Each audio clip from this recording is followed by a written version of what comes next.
Čo znamená pre vás toto ocenenie? No, veľmi veľa. V prvom rade vďaku za to ocenenie, ktoré som dostal, a v druhom rade veľký záväzok voči mestu, preto lebo dnešným dňom ako sa ešte viacej musím angažovať. To ocenenie nielenže teší, ale aj zaväzuje, a preto pre mňa je tento deň výnimočne dôležitý, aj ľudský, aj občiansky, aj rodinný, ale aj politický, a preto si to nesmierne vážim, že som toto ocenenie dostal. Ja som žil a žijem kvôli tomu, že mám radosť z radosti druhých. A keď sa mi mojou profesiou a mojou prácou podarilo urobiť radosť ľuďom, tak to je pre mňa najväčšie vyznamenanie. Samozrejme, nechcem znevažovať túto chvíľu a nechcem znevažovať toto ocenenie.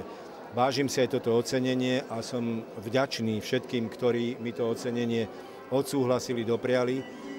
Ale to prvé a najvážnejšie ocenenie je pre mňa to, že ľudia sú spokojní s tým, čo robím.